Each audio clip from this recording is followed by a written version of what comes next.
Pembahasan esai SAS Biologi. Pada tahun 1935, Wendell Stanley berhasil mengkristalkan partikel penginfeksi tanaman tersebut yang kemudian diberikan nama Tobacco Mosaic Virus atau TMV. Penemuan yang ditemukan oleh Wendell Stanley menjadi berita yang sangat menggemparkan, namun sekaligus membingungkan, karena sel yang merupakan partikel terkecil juga tidak dapat dikristalkan. Namun, kenapa virus bisa dikristalkan?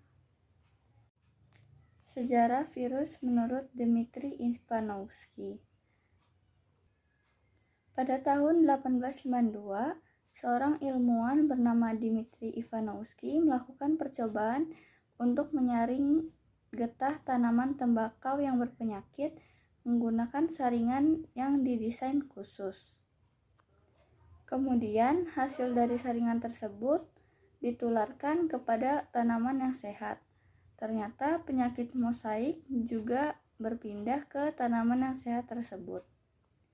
Sehingga Ivanovsky menyimpulkan bahwa bakteri tersebut adalah bakteri patogenik yang lebih kecil dan mampu melewati saringan.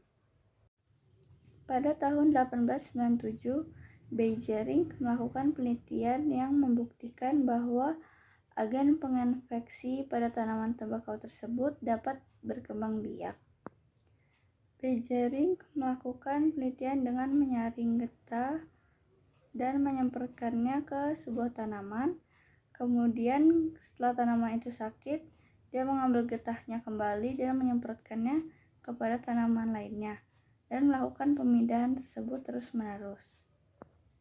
Namun kemampuan patogen tersebut tidak berkurang walau setelah beberapa kali pemindahan, sehingga Beijering menyimpulkan bahwa partikel tersebut lebih kecil daripada bakteri, dan ia menyebutnya sebagai virus lolos saring. Siklus litik yaitu siklus yang bersifat destruktif terhadap sel inang. Tahapan pertama yaitu adsorpsi, di mana virus akan menempel pada permukaan sel inang melalui reseptor. Kemudian penetrasi. Setelah menempel, virus akan memasukkan materi genetiknya ke dalam sel inang. Yang ketiga yaitu sintesis. Materi genetik virus akan mengambil alih sel inang dan menghasilkan komponen virus baru seperti protein kapsin dan asam nukleat. Yang keempat, pematangan. Komponen virus yang telah disintesis akan dirakit menjadi virus baru yang lebih lengkap di dalam sel inang. Dan yang terakhir, lisis.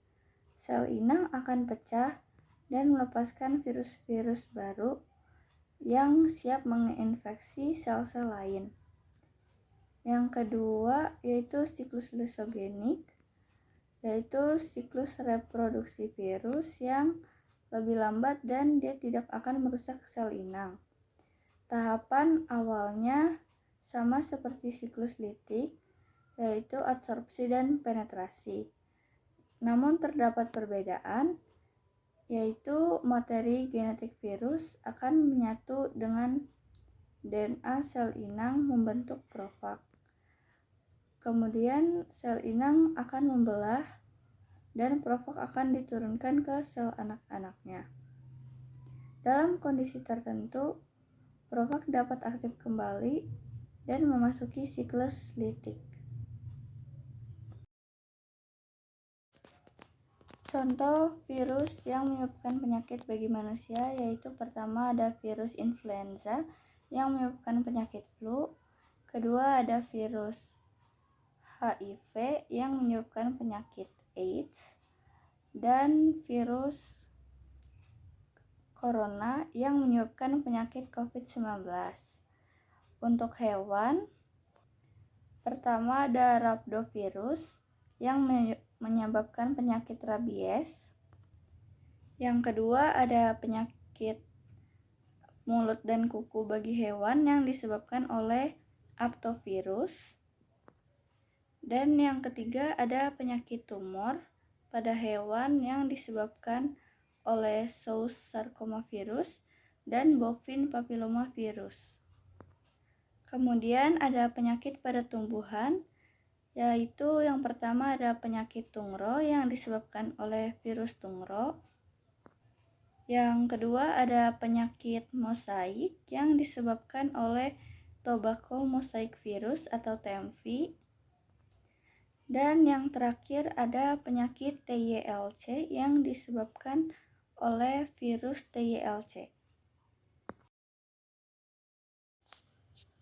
Mutasi virus tentunya dapat mempengaruhi efektivitas vaksin, karena jika virus bermutasi, maka akan ada perubahan pada virus tersebut dan ia akan bermutasi menjadi lebih kuat, sehingga efektivitas pada vaksin akan menurun.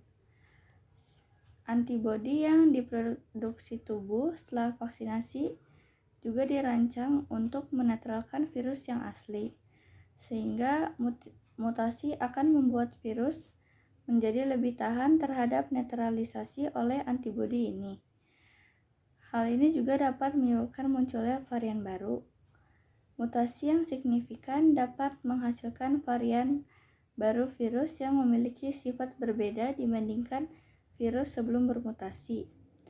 Dan tingkat penularan juga dapat menjadi lebih tinggi, serta kemampuan daripada virus yang telah bermutasi akan menjadi lebih kuat dan menghindari sistem kekebalan tubuh, sehingga virus yang bermutasi akan mempengaruhi efektivitas pada vaksin. Cara atau upaya strategi pencegahan infeksi tersebut adalah dengan cara vaksinasi.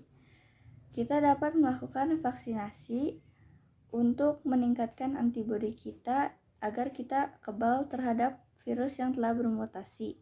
Namun sebelum kita mengambil vaksinasi, tentunya vaksin tersebut harus dikondisikan dan disesuaikan dengan virus yang bermutasi agar kandungan di dalamnya dapat melawan virus yang telah bermutasi.